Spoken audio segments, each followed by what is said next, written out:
जय हिंद जय भारत। मैं रेबल सदानंद पति। मेरे पीछे का बोर्ड आप देख सकते हैं भाई और बहनों।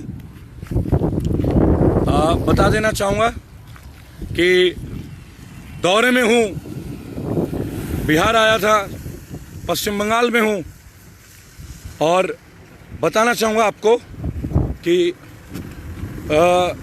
जिस तरीके का माहौल आज हम देख रहे हैं देश के अंदर, खोलिए, और उस माहौल को किसी और को हमें कुछ करने की या कहने की आवश्यकता नहीं है।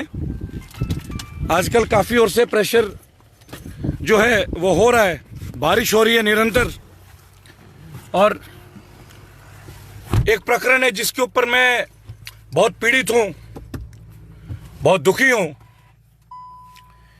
विकास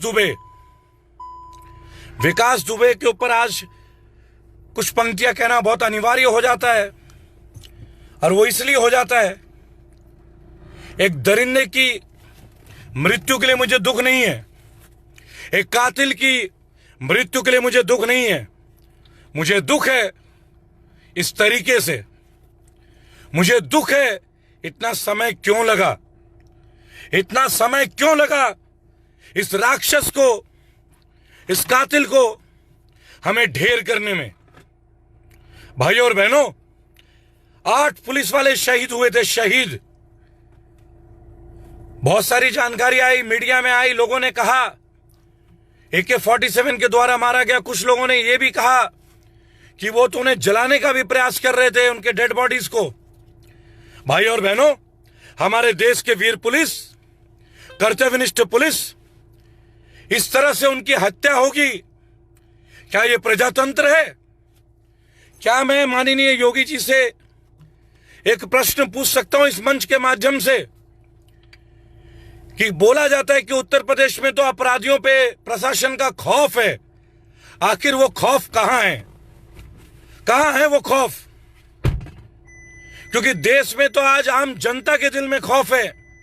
योगी जी, मैं आपका बहुत आदर करता हूं, सम्मान करता हूं, बहुत सम्मान करता हूं, पर योगी जी, अब चाहे विकास दुबे को जिस भी तरीके से मारा जाए, चाहे वो भाग रहा था या नहीं भाग रहा था, ये तो किसी के पल्ले पड़ नहीं रहा है, किसी के भी पल्ले नहीं पड़ रहा है। लेकिन आप एक बात समझें कि लोग प्रश्न उठा रहे हैं तरीके से, अगर ये इनकाउंटर नहीं है, अगर उसने भागने का प्रयास किया, पहले उन्होंने 8 पुलिस वालों की हत्या की, निर्मम हत्या की, निर्मम, और वो पुनः जंजीरों में जकड़े हुए पुलिस वालों से हथियार छीनने का प्रयास करते हैं। ये बात कुछ समझ में नहीं आती। मेरे देश में, मेरे वतन में, मेरे मुल्क में क्या इस तरीके से होंगे? इससे अच्छा तो ये होता कि इसे भरे चौराहे में लोगों के बीच इसे गोली मार देनी चाहिए थी, लोगों के बीच चौराहे में इसे फांसी पे चढ़ा देना चाहिए था।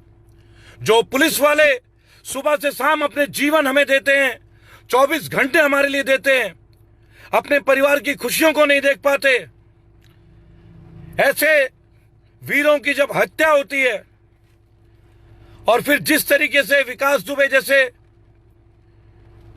हत्यारे की मृत्यु की खबर आती है, इससे बेहतर होता कि इसको सरेआम चौराहे पे गोली मार दी जानी चाहिए थी। ऐसे निर्मम, ऐसे क्रूर, ये इंसान के रूप में एक भेड़िया था, भेड़िया। लेकिन एक बात का हमें आकलन करना होगा कि 8 पुलिस वालों को गोली मार दी जाती है। क्या अपराधियों में इतनी आजादी है? क्या अपराधियों में इतना ही डर है प्रशासन का? भाइयों और बहनों, मैं एक बात आप लोगों से कहना चाहूंगा, आप मेरी इस बात को समझें। विकास दुबे एक हत्यारा था,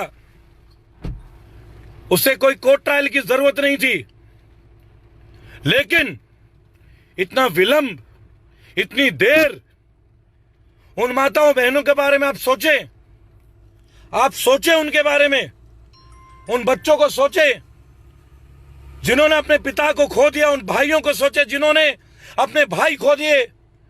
आप उन माताओं के बारे में सोचें, अवश्य सोचें एक बार, जिन्होंने अपने वीर सुपुत्र खो दिए।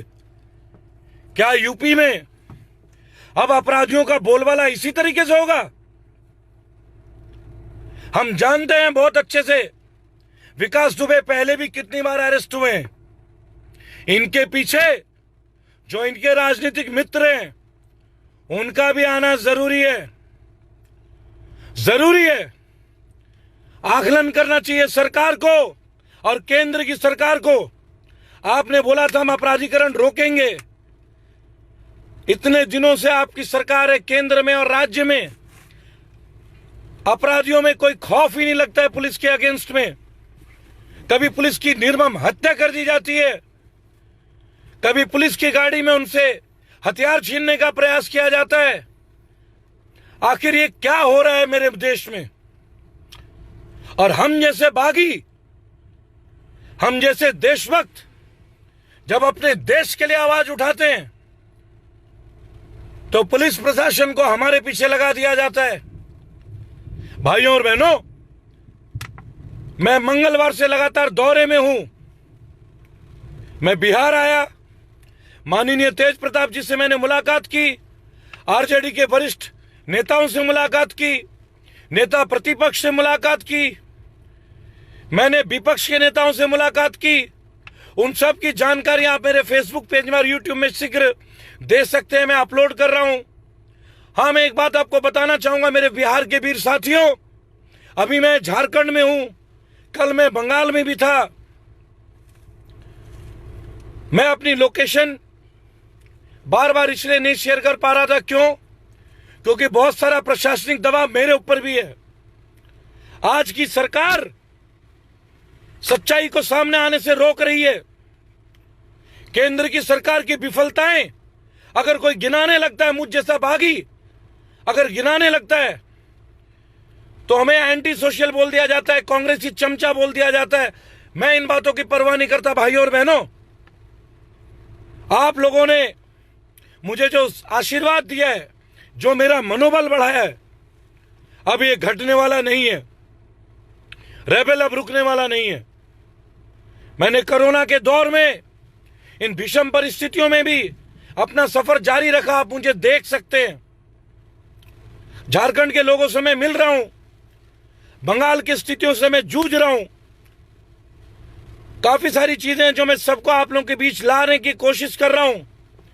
लेकिन आज जब मैंने विकास दुबे की बात की, यह प्रश्न पिछले 2-3 दिन से मेरे दिल में लगातार चल रहा है। आखिर अपराधीकरण आखिर यूपी में हो क्या रहा है? प्रदेश की सरकार बीजेपी की सरकार है, केंद्र की सरकार में बीजेपी है। और आप सोचें, यहां ना कांग्रेस है, ना तृणमूल कांग्रेस है, ना राष्ट्रीय जनता दल है, यहां तो आपकी सरकार है। माननीय गृह मंत्री जी, अब यूपी के लिए क्या निर्देश है? क्या यूपी विकास दुबे जैसे क्रिमिनल्स के लोगों के गढ़ बनता जा रहा है? कहीं मध्य प्रदेश का भी यही हाल तो नहीं होने वाला है? कहीं कर्नाटका में यही हाल तो नहीं होने वाला है? क्योंकि जहां जहां भी आपकी सरकार है, आज अपराधियों का बोलबाला है। मेरे साथी वीर पुलिस के सेवाकर्मी, महान वीर सपूत, देश के सच्चे देशभक्त शहीद हो रहे हैं, उनकी हत्याएं हो रही है, निर्मम हत्याएं हो रही हैं। आखिर आप लोग क्या कर रहे हैं? और फिर आप जब कहते हैं कि गाड़ी में हथियार छीनने का प्रयास कर रहे थे और इनकाउंटर हो जाता है, मुठभेड़ में मारे जाते हैं, ये बात हजम नहीं होती। मैं ये कहता हूं, विकास दुबे को तो बहुत पहले मार देना चाहिए था, फांसी पे चढ़ा देना चाहिए था चौराहे में। ऐसे व्यक्ति का जीने का कोई हक नहीं, जो दूसरों का जीवन का हनन करते हैं, जो दूसरे को जीवन का मोल नहीं समझते। आज कितने परिवार कष्ट में जा रहे हैं इस एक विकास दुबे की तरह शैतान, हवशी, हैवानियत का जीता जागता रूप लेकिन आखिर विकास दुबे को क्यों राजनीतिक शरण प्राप्त था, यह आकलन का समय है। आखिर पुलिस क्यों नहीं पकड़ पाई उन्हें इतने दिनों तक। आपकी इंटेलिजेंस चाइना के लिए, पाकिस्तान के लिए, विदेशी जासूसों के लिए क्या काम करेगी। आप तो उत्तर प्रदेश में नहीं संभाल पा रहे हैं। भाइयों और बहनों, हमेशा मैं ये बात कहता आया हूं आप लोगों के बीच, ये दौर बदलाव का है, ये दौर बदलाव का है। बीजेपी के शासनकाल में लोगों की शहादतें बढ़ती जा रही है, लेकिन कोई मोल नहीं है मानव जीवन का। मैं रेबल सदानंद पति, आप लोगों का बेटा, आप लोगों का भाई, एक बात कहना चाहूंगा आप लोगों से। भाइयों और बहनों, बिहार में मैं आ चुका हूं। पिछले 4 दिनों से मैं लगातार बिहार, बंगाल, झारखंड और उड़ीसा के प्रतिपक्ष और विपक्ष के नेताओं से मिल रहा हूं। आप मेरे फेसबुक पेज में देख सकते हैं। अभी मैं शाहीन जी से मिला था, जो समस्तीपुर के मौजूदा विधायक हैं। मैं माननीय तेज प्रताप जी से मिला था, जो कि पूर्व स्वास्थ्य मंत्री रहे हैं, वर्तमान में भी चुने हुए हैं। मैंने उनसे बात की। और भाइयों और बहनों, मैं एक बात बोलना चाहूंगा। इस दौरे में मेरी मुलाकात मुन्नवर राणा जी की बेटी फौजिया राणा जी से हुई। उन्होंने मुझे भाई माना, बड़े भाई का दर्जा दिया। और फौजिया राणा जी इस बार दरभंगा से चुनाव लड़ने जा रही हैं, उनकी इच्छा है। उन्होंने कहा है, आप मेरे बड़े भाई हैं भाईजान, रेबल भाईजान, आप मेरे भाई हैं, आपको अपनी बहन के लिए आना होगा। मैंने उन्हें अपना जुबान दी, मैंने उन्हें कि अवश्य मैं आपके लिए आऊंगा। मैंने उस दिन आप लोगों से कहा था, माताओं और बहनों, आप लोगों का राजनीति में आना जरूरी है। औरतें, हमारी देश की वीरांगनाएं बहुत कुछ चेंज कर सकती हैं। जैसा कि बोला गया है, अगर आप एक औरत को शिक्षित करते हैं तो एक परिवार शिक्षित होता है, एक मोहल्ला शिक्षित होता है, और आगे इसी तरीके से एक देश शिक्षित होता है। लेकिन आज उत्तर प्रदेश की जो दयनीय स्थिति है, मैं स्वयं उत्तर प्रदेश का नागरिक हूं। मैं योगी जी से विनम्र निवेदन करूंगा, योगी जी, इस तरीके से अपराधियों का खौफ लोगों के दिल में ना बैठने दें। जब पुलिस की हत्या हो जाएगी तो नागरिक कहां सुरक्षित रहेंगे। विकास दुबे जैसे हैवान को इतना समय लग गया, उसने खुद सरेंडर किया। क्या यह आपके सिस्टम की विफलता नहीं है? क्या आपके सरकारी गुप्तचर तंत्र की विफलता नहीं है? क्या आपकी इंटेलिजेंस की विफलता नहीं है? केंद्र की सरकार और आपकी सरकार दोनों बीजेपी की है। आखिर हमें इतना वक्त क्यों लगा कि एक हैवान अपना सरेंडर करता है विकास दुबे की तरह, और आपकी इंटेलिजेंस टीम, आपकी एसटीएफ, एसओजी इन्हें पकड़ नहीं पाती? क्या इन्हें कोई राजनीतिक शरण प्राप्त था? मैं चाहूंगा आप मंच पे आके लोगों के दिल में, आप माननीय मुख्यमंत्री हैं, माननीय योगी आदित्यनाथ जी, मैं विनम्र निवेदन करूंगा, आप लोगों के बीच में आए और हमारे दिल में जो आज अपराधियों के प्रति डर है, क्योंकि जब पुलिस वालों की हत्या होगी तो हम कैसे सुरक्षित रहेंगे। भाई और बहनों, ये कोई राजनीतिक मुद्दा नहीं है, ये हमारे देश की सुरक्षा की बात, हमारे नागरिकों की सुरक्षा की बात है। प्रश्न ये एक प्रश्न चिन्ह उठता है। भाई और बहनों, कभी कभार ऐसा लगता है कि अब हमें अपनी सुरक्षा की जिम्मेदारी भी स्वयं उठानी पड़ेगी। जब पुलिस सुरक्षित नहीं है तो हम जैसे साधारण जनमानस की क्या हालत हो सकती है, आप बेहतर समझ सकते हैं। मेरे बिहार के साथियों, भाइयों और बहनों, आज आप देख सकते हैं कि गवर्नेंस का क्या हाल है। केंद्र की गवर्नेंस का हर मोड़ पे विफल हो रहे हैं। मेरा कोई व्यक्तिगत टिप्पणी नहीं है किसी व्यक्ति के प्रति। मैंने हमेशा बोला, मैं मोदी जी को मानता हूं, मैं मोदी भक्त रहा हूं, लेकिन अब मैं इस गवर्नेंस के साथ नहीं हूं। मेरा मन टूटता है। कोरोना में जो हालत है, बाजार की स्थिति है, लोगों के साथ जिस तरीके से सरकारी तंत्र ने इसे निपटाया, मैं व्यथित हूं, मैं पीड़ित हूं। मैं लाखों लोगों के भाइयों बहनों के दर्द को महसूस कर सकता हूं। और मैं एक बात बोलूंगा, फेक एनकाउंटर्स के नाम पे बहुत हो चुका। इससे बेहतर है भाइयों और बहनों कि चौराहे में ऐसे लोगों को मार दिया जाए। एक बात और है, विकास दुबे किसी जाति या व्यक्ति विशेष नहीं था, ये एक हत्यारा था, क्रिमिनल था। और क्रिमिनल्स की कोई जाति नहीं होती। इसे किसी और एंगल से ना देखे, पर हां, सरकार हर मोड़ पे फेल हुई है भाई और बहनों। ये आप भी देख रहे हैं, मैं भी देख रहा हूं। और अगर यही हाल चलता रहा हमारे देश का, वो दिन दूर नहीं कि हम चाइना के लोगों से क्या लड़ेंगे, चीनियों के घुसपैठ को क्या रोकेंगे। हम अपने देश में विकास दुबे जैसे लोगों को ही नहीं संभाल पा रहे हैं। भाइयों और बहनों, बिहार, बंगाल, झारखंड, उड़ीसा के दौरे में मैं हूं। आपको रोजाना की अपडेट भी मिलती रहेगी। नेता पक्ष प्रतिपक्ष से मैं लगातार मिल रहा हूं, अपने देश के हालात के बारे में चर्चा कर रहा हूं। और 15 अगस्त से भाइयों और बहनों, 15 अगस्त के दिन आप लोगों को बताना चाहूंगा, शंखनाद कर रहा हूं मैं एज ए रेबल। मेरे साथी दोस्त, मेरे साथी भाई बहन, मेरे माताओं, वीर, मेरे पिता, जो भी मेरे बुजुर्ग हैं, ज्येष्ठ भ्राता, पितृ समान, समस्त बिरादरी, समस्त जाति, वीर हिंदुओं, हमें किसी पार्टी से हिंदुत्व का पाठ नहीं पढ़ना है मेरे मुसलमान भाइयों। और आज सिख लोगों ने जो इतनी कुर्बानियां दी, आज मैं देख सकता हूं कि सिखों का इतिहास मिटाने में लगे हैं चंद राजनीतिक पार्टियां। जो लोग हिंदुत्व की बात करते हैं, मैं आज उनसे एक बात करना चाहूंगा, क्या हमारा आप भूल गए कि सिखों ने कितनी कुर्बानी दी हिंदुत्व को बचाने के लिए।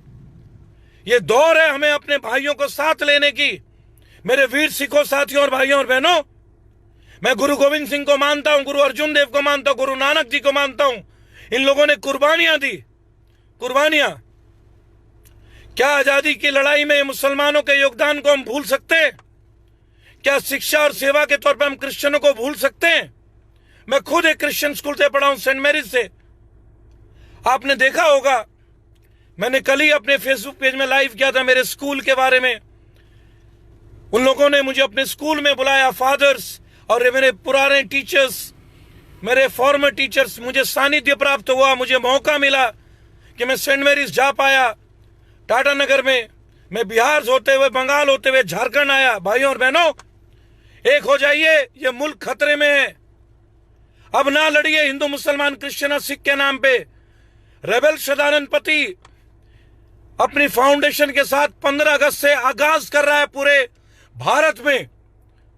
ऑफिशियली मैं आगाज कर रहा हूं 15 अगस्त से। आप लोग आए, मेरे रेबेलियन को ज्वाइन करें, सदस्यता में आइए। सदस्यता कार्यक्रम हम अति शीघ्र शुरू करने वाले हैं।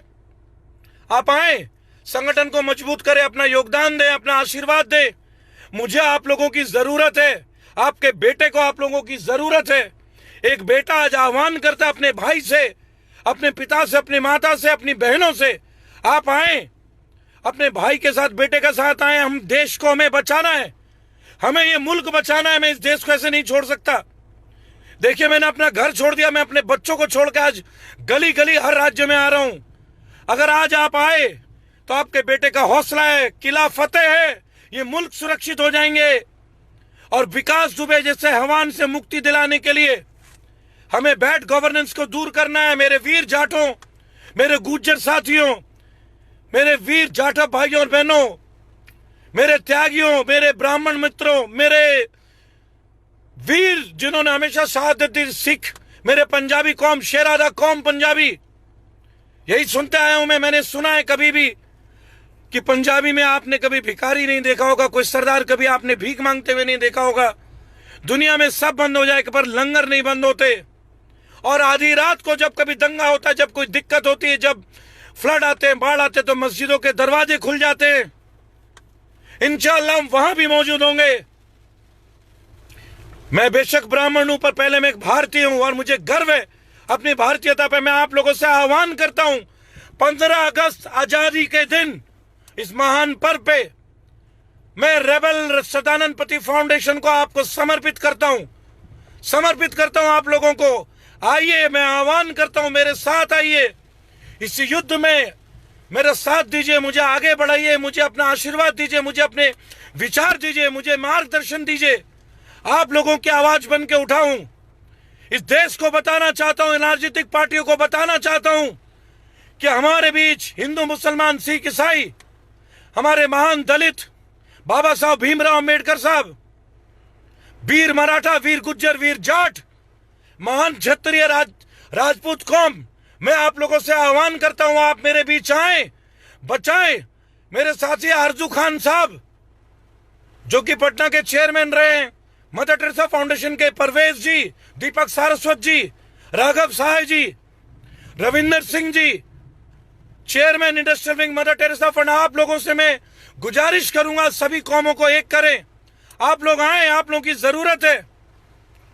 रेबल्स, बंगाल के शेर, the royal Bengal tigers, Bengal की धरती में जन्मे मेरे वीर साथी भाइयों और बहनों, आपका बेटा आपको आगाज देता है आसाम से, गोरखा के भाइयों, मणिपुर से, चेन्नई के वीर बहादुर साथियों, मेरे कर्नाटका के भाइयों, केरल के साक्षर शिक्षित महान मार्गदर्शक दार्शनिकों, हरियाणा के वीर, जाट रेजिमेंट के तमाम, राजपूताना राइफल के तमाम पुराने एक्स फौजी जिन्होंने रिटायरमेंट लिया, आप आइए मेरे संगठन में।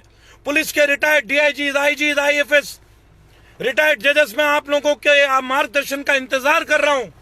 15 अगस्त को मैं रेबल शतानंद पति अपनी फाउंडेशन आपको समर्पित करता हूं। शंखनाद करूंगा, बिहार में कमल नहीं खिलने दूंगा। चाहे कोई भी पॉलिटिकल पार्टी हो जो देश के खिलाफ होगा, देश की जनता के खिलाफ होगा, उनके खिलाफ मैं बिगुल बजा चुका हूं, शुरू हो चुका हूं, मेरा लश्कर तैयार है आप लोगों के लिए, आप लोगों के साथ। जय हिंद, जय भारत।